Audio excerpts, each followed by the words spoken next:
From the Campione Law Studios in the heart of Duval County, Florida, this is the unofficial Jacksonville Jaguars podcast. Your host, Seth Studer.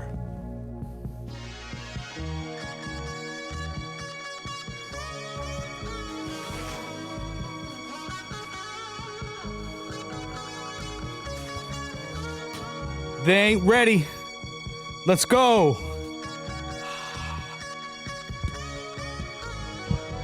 Woo!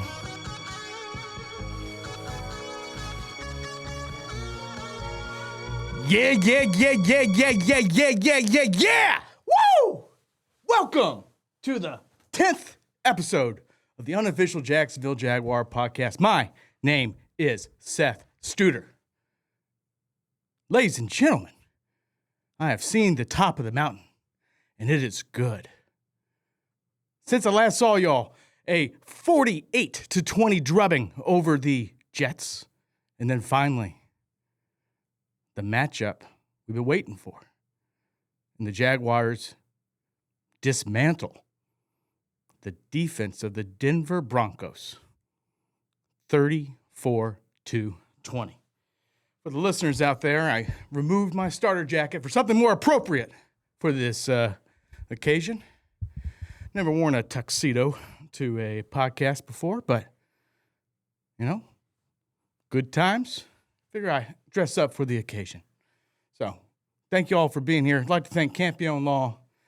Bad things happen to good people. Give us a shout. We'd be happy to help you out. Special thanks to Campione Law for helping putting this thing on. Woo! Ladies and gentlemen, where to start? We are now on a, 6-game winning streak. Winning 7 of our last 8. And everything is coming together. Why not us? Why not now? I said in our last episode. And I repeat, why not us? Why not now for the Super Bowl? After that just statement game yesterday against the Broncos. Trevor Lawrence keeps stacking up games, just career game after career game after career game. I mean, Tennessee, Indianapolis, Jets, Broncos. Just, is that his best game? Who's to say? But what I saw in this last Broncos game almost eclipsed that, in the sense that they got home. The Denver defense played well against us, and it didn't matter. It didn't matter because William Trevor Lawrence showed up and continued to ball. He was pressured on about 46% of dropbacks and still diced them up for 3 touchdowns in the air and 1 over the ground. Just making play after play after play. You know, it reminds me of that Denver game back in 1996 season, right? And one play in particular stood out to me. Back in 96, it was Mark Purnell, second down at the 50-yard line. He evades tacklers, weaves, and goes on like a 30-yard scramble. Now, and then I'm reminded of a play yesterday. Oh, I think it was about, 6 minutes on the clock, 3rd down and 8. Trevor, avoiding pressure again, slips out of the pocket, and Brunell-esque is able to stride down towards the first down marker and then does, some kind of dolphin dive there for the first down, allowing us to suck another 2-3 minutes off the game clock. We're up 14 points at that point, and, pretty much they couldn't come back. So, wow. And now the Jaguars, the same Jaguars that were 4-13 last year, with really not a lot of different pieces on their roster. A couple of veterans into Jordan Lewis, Eric Murray, a couple of veterans on the offensive line, but no big free agent money. And then we draft Travis Hunter. Obviously, he has not been part of the team during this winning streak. It's the same team. And now, still have a chance of the 1 seed. But more importantly, the team is playing the right brand of ball. Playoff football, going into Mile High. The stadium's so loud, you can see the camera shaking. And delivering. Right? So what to make of this? Right? Because again, this will be our best team since when? 2022? No, I think that this Jaguars team is better than that. Maybe 2007 with MJD and Freddie T with David Garrard playing solid ball. Saxonville, you can think about that. But that Saxonville team in 2017 only won 10 games. The one in 2007, I forget how many they won. But this is the best Jaguars team since when? Maybe 1999. Maybe 1999, which is insane for me to say.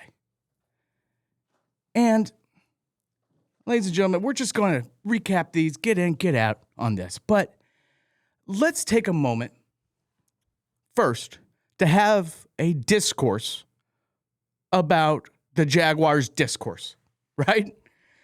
Jaguars social media on Friday before the game, I think, posted a nice sizzle reel of all the, national media haters dismissing the Jaguars. I remember Kevin Wilde saying, nobody cares about the Jaguars. I had Bill Simmons on there, Greg Jennings, some poor Broncos fan who got roped into that. And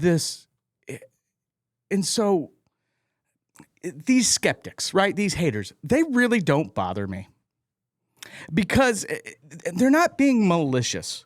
It's because they're behind. They're behind. They're arguing with a version of the Jaguars that just, frankly, no longer exists. There's a reason that change is sometimes uncomfortable, even when the evidence is right in front of you. You know, the human brain's not built to update quickly, right? It's built to protect patterns. Once a belief forms, it holds, right?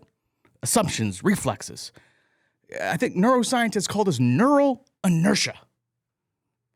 The pattern exists, and the more energy it takes once that pattern does not exist to get rid of that hardwiring in your brain.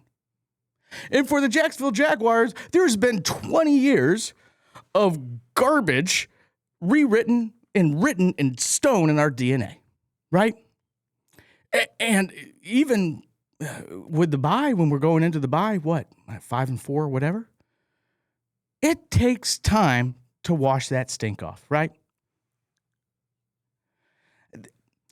How do you change the nature of how you are perceived once the league has already decided what you are? And that's what the Jaguars fans have been dealing with, right? Because perception doesn't move on the highlights. It moves on repetition.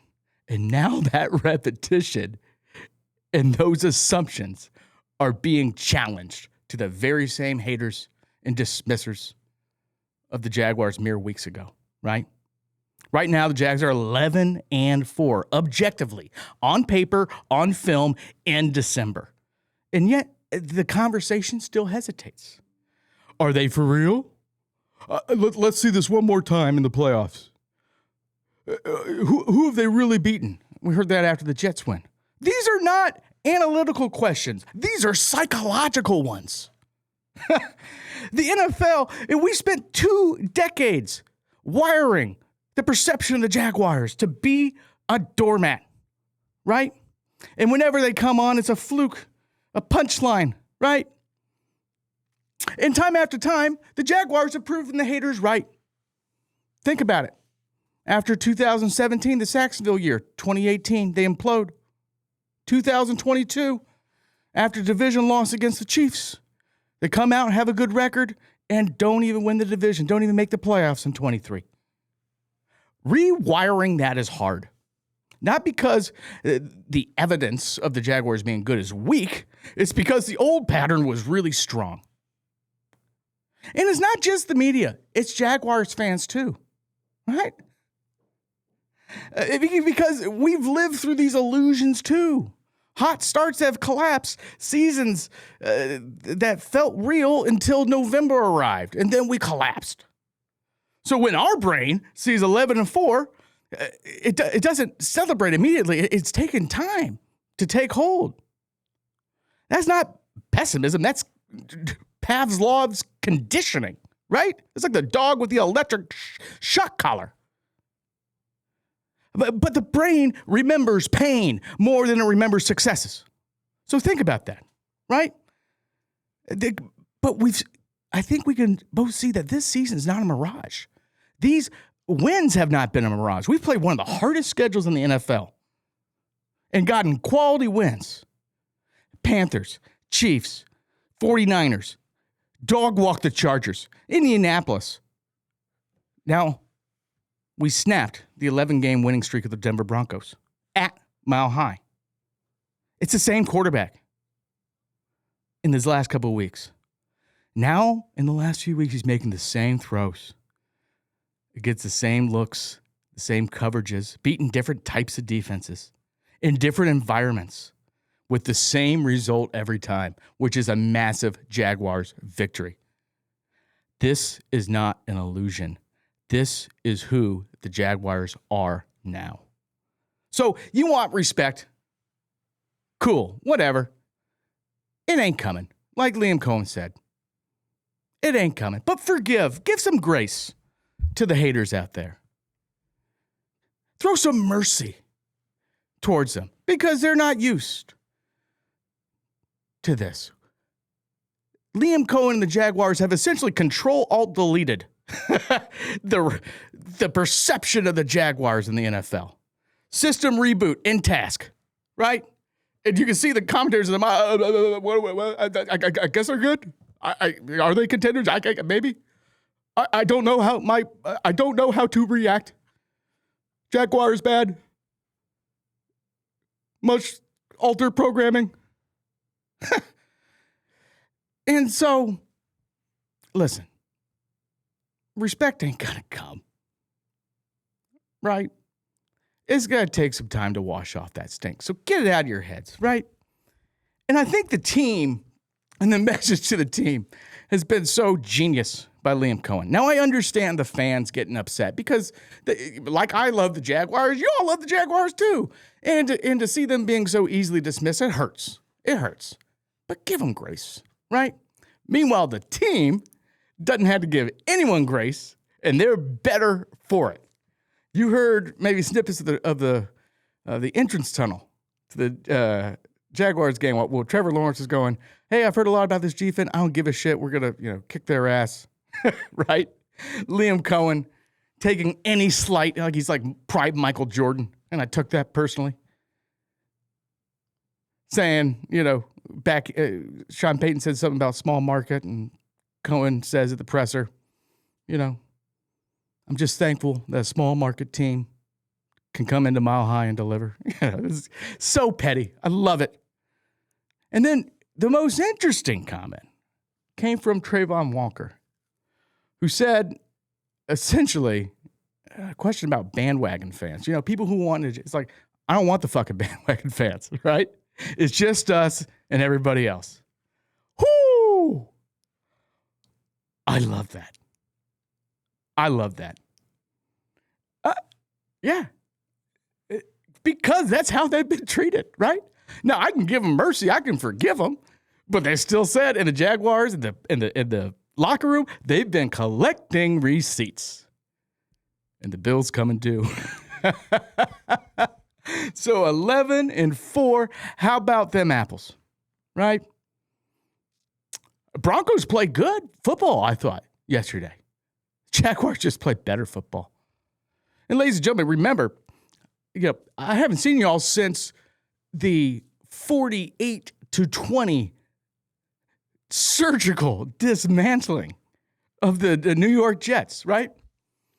Where Trevor Lawrence had an historic game. 330 yards, 5 touchdowns on the air, 50 yards rushing, and a rushing touchdown.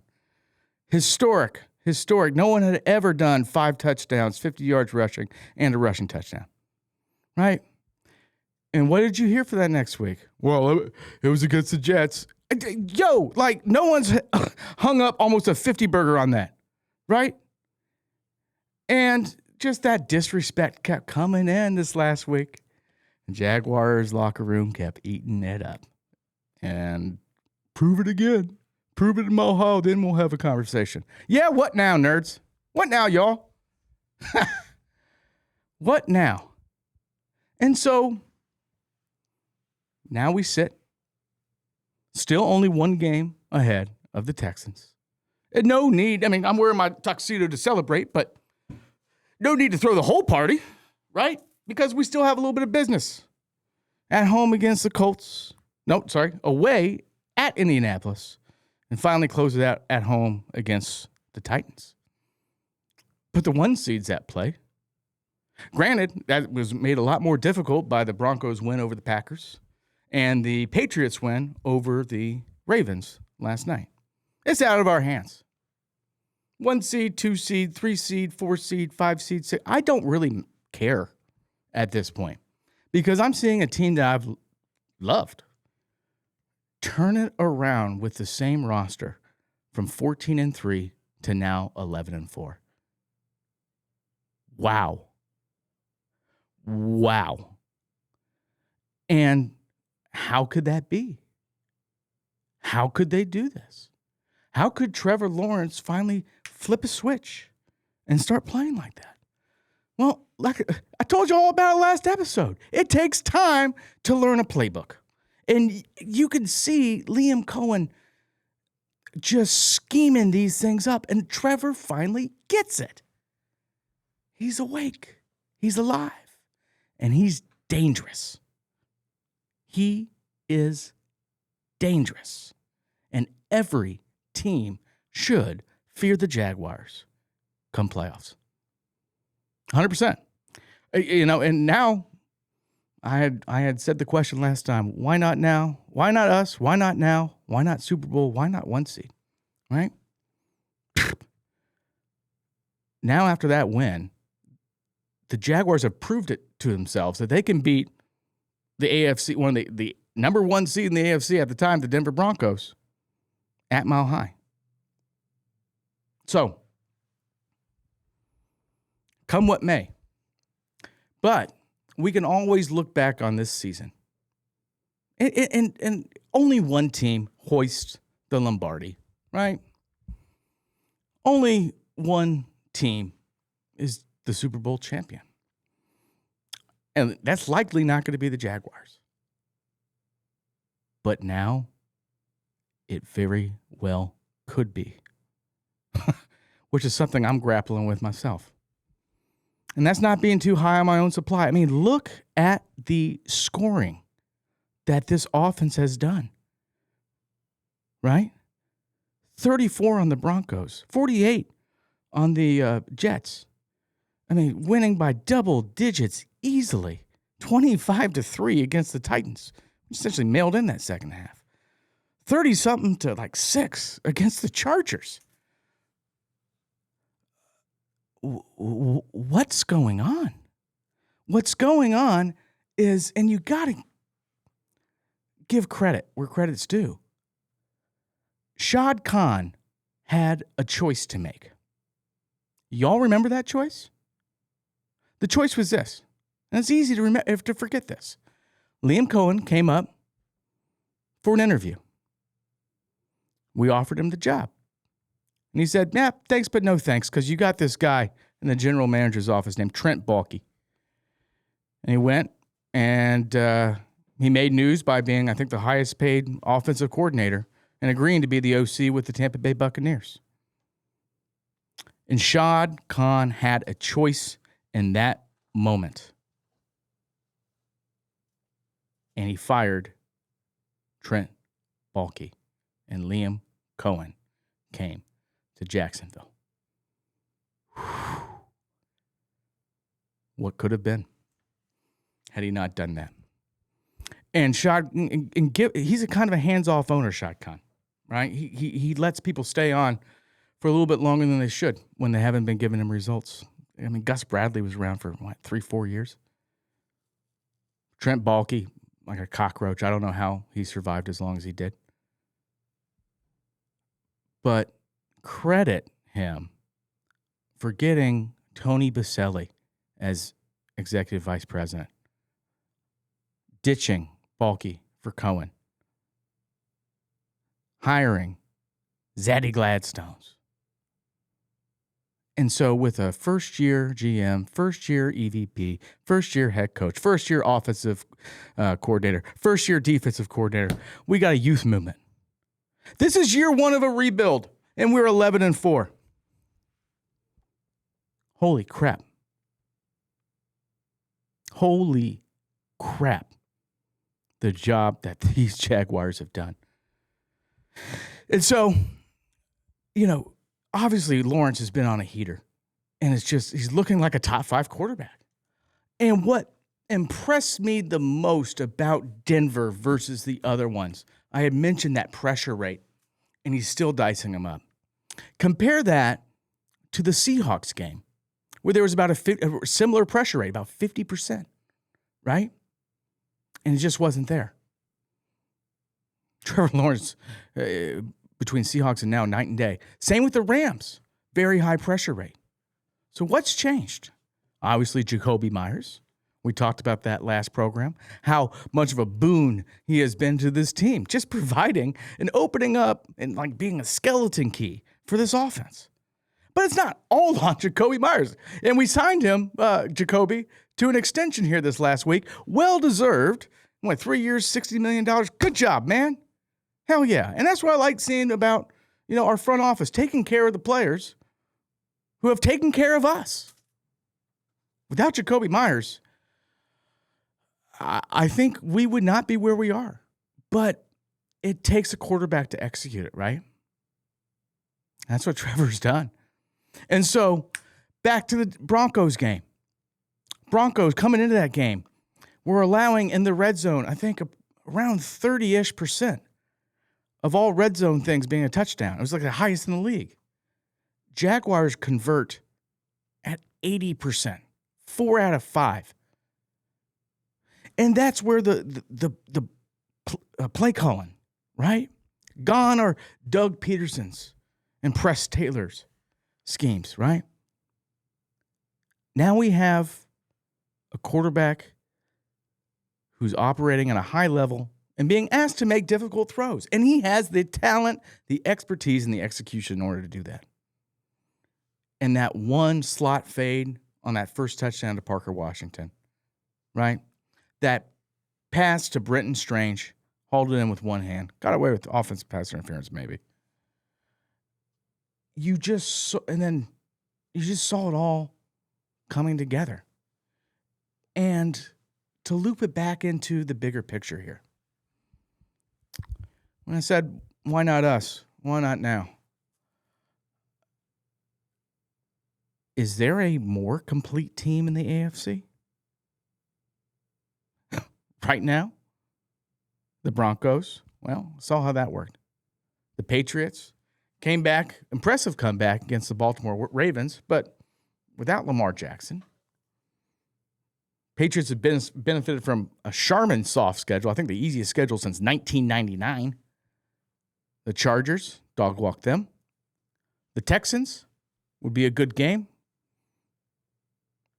But their offense does not have anything close to the firepower their offense has. And their defense, while great, remember, we put up 29 points on them.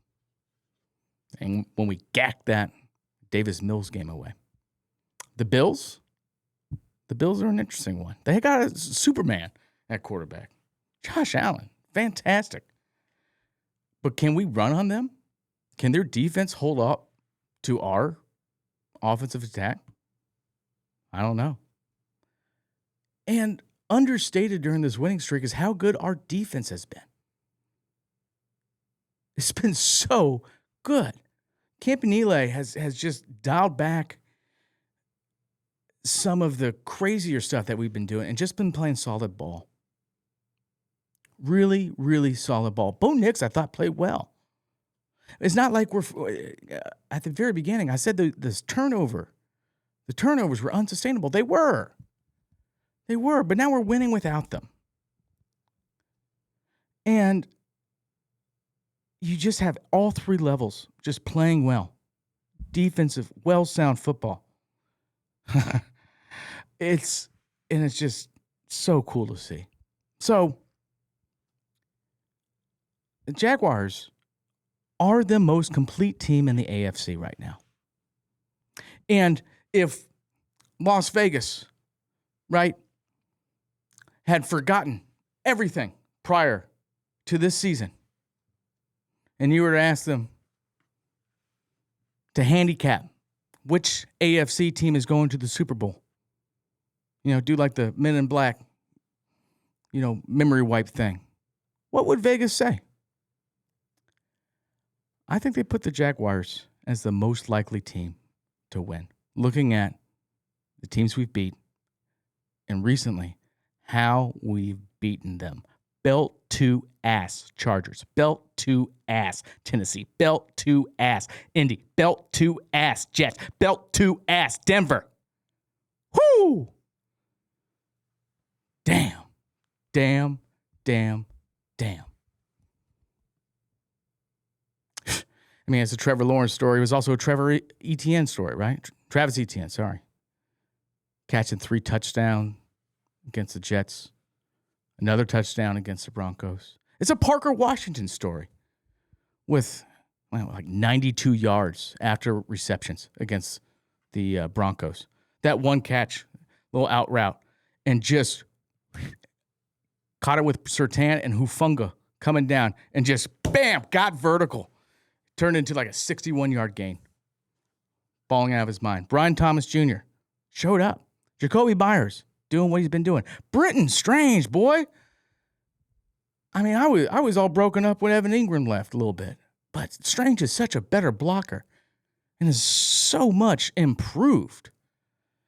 He is such an addition. So, ladies and gentlemen, at this point, we have about a 12% chance of getting the 1 seed. It requires help. Another loss from the Broncos. Another loss from the Patriots. But I don't really care right now because we are beating every team in sight. Right down the board. Right? 2 more games left. We'll see what happens. But and seriously, let's think about this. Let's game this out. Let's say the Jaguars lose their first playoff game. That would suck. That would suck tremendously based on what we've seen from them in the last several weeks. However, any sober-minded individual taking this team at the beginning and seeing what Trevor's produced, right? Going, why are they paying him $55 million a year? Well, you're starting to see why right now. He is a $55 million a year quarterback right now. Certainly not Tua Tagovailoa, right? All that stink. It takes time to wash off, but we're finally starting to smell like roses. And so let's say we exit, right? Would you have taken this season? 100 times out of 100, the answer is yes. However, an objective look at this team suggests that if they continue to play the way that they have been playing, why not the Lombardi? Why not the whole shebang? Whew. Because the AFC is wide open. No Mahomes, no Lamar Jackson, right? No Joe Burrow. We're a narrative-driven country. And everybody just hasn't been able to figure this thing out yet for the Jaguars. The story doesn't make sense. But again, it makes sense to me. good start, winning in spite of your quarterback for a lot of games, come back after the bye week, and that superior coaching finally coming to form. It's been so great to witness. Ladies and gentlemen, we'll be right back here for the Claws of History. Don't go anywhere. Ladies and gentlemen, welcome back to the 10th episode of the unofficial Jacksonville Jaguars podcast. My name is Seth Studer. Thank you very much for tuning in. This is a reminder that Campione Law, my employer, where I'm an attorney.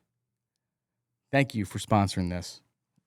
Let me rant and rave in front of y'all. You know, when something, get in a car accident, you don't know what to do.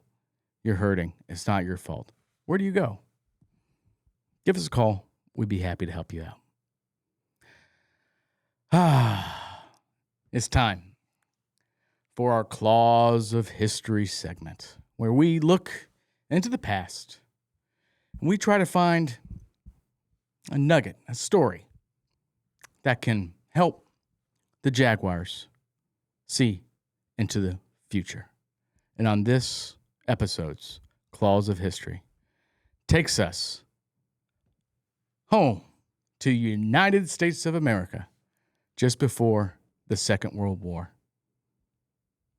And during the most pivotal moment of the war in the Pacific, the Battle of Midway. There's a moment, citizens of Duval, that the world realized it's misjudged you. When preparation stops being a theory and starts rewriting the map. For weeks, the Jaguars have been building quietly, deliberately, while the rest of the league talked itself into believing that the Jaguars winning was temporary, right? But yesterday, I think the belief ended. I think reality is starting to set in. Because this was not a test. This was not a warning. This was reality.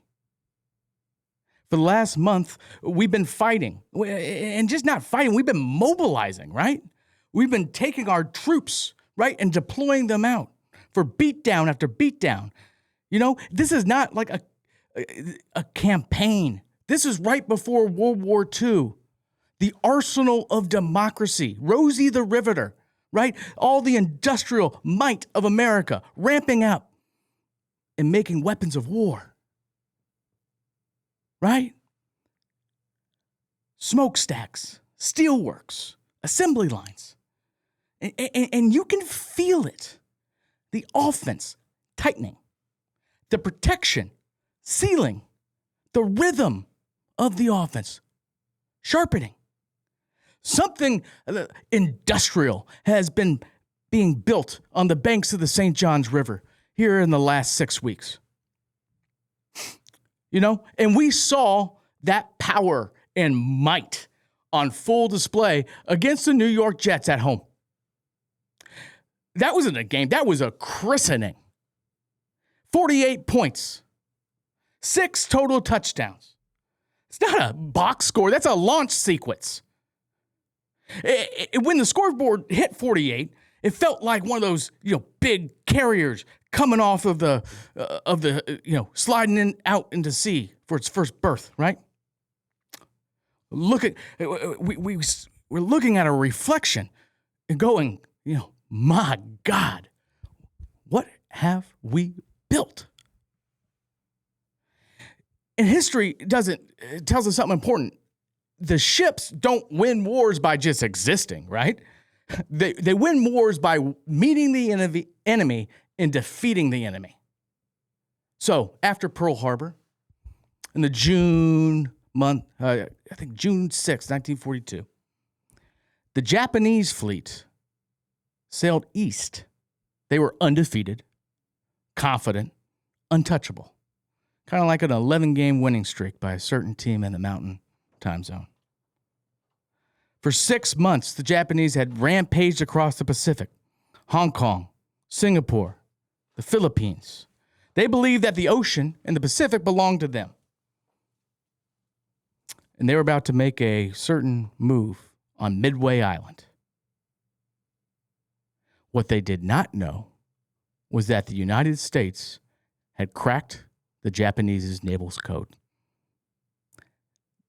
That the fleet was not scrambling to protect Midway. It was waiting. It had set a trap. And just like Liam Cohen's game plan against the Broncos, they fell for it. And when the trap was sprung, it took minutes. By the end of the day, 4 Japanese carriers burning, sinking, gone.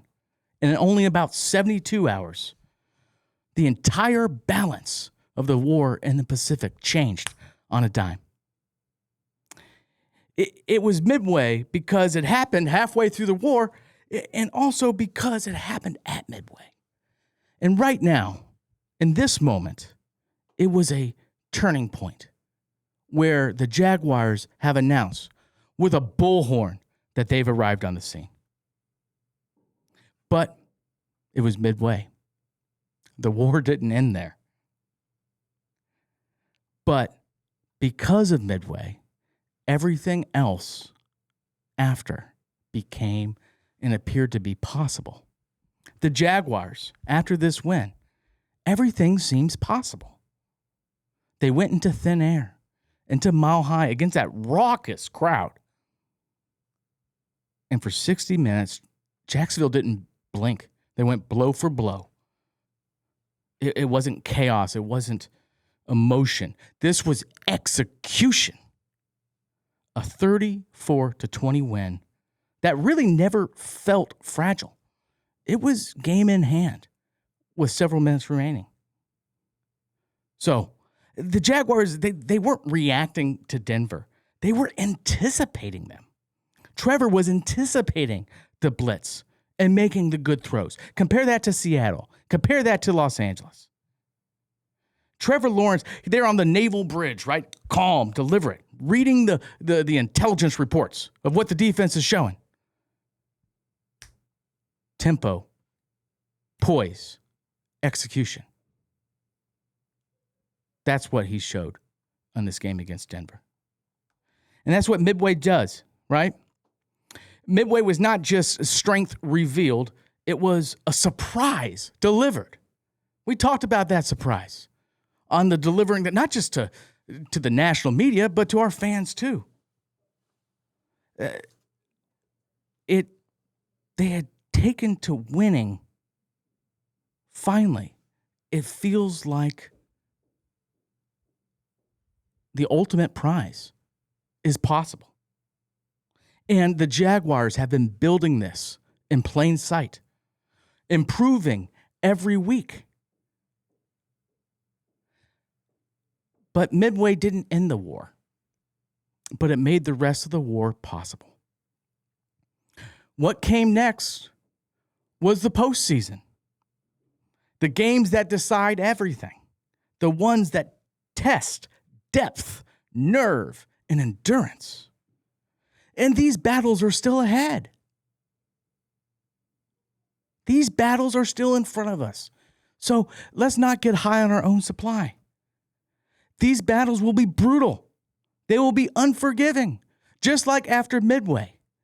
There was Tarawa, and Iwo Jima, and Peleliu, and Okinawa. Hard fights, close fights. There's no shortcuts here. There's no romance. Victory did not get easier after Midway, but the means to achieve glory became clearer. Now, you and I know there'll still be doubters. There'll still be tests. There'll still be brutal games ahead. Hostile crowds, elite opponents. But the surprise is gone now. The shock is gone now. The arsenal that America and the Jaguars have built, right? It's done its job. These last 5 games before Denver, that was the production line. That was the launch. Denver was Midway. The initiative had changed hands. The Jaguars have arrived. The Jaguars are no longer building. The Jaguars are no longer proving. And now history demands payment. Can the Jaguars pay the price required for the ultimate victory for a Super Bowl? Time will tell. We shall see. Ladies and gentlemen, that concludes the Claws of History in this week's episode of the Unofficial Jacksonville Jaguars podcast. Damn, it feels good. Remember, buy uninsured motorist coverage. A lot of jackasses be driving about with crappy coverage. You don't want to get hit from one of them, because if so, what protection do you have? That's where uninsured motorist comes in. So that's it for me. Seth Studer here at Campione Law. 2 more games to go. Playoffs. We'll see you in 2 weeks.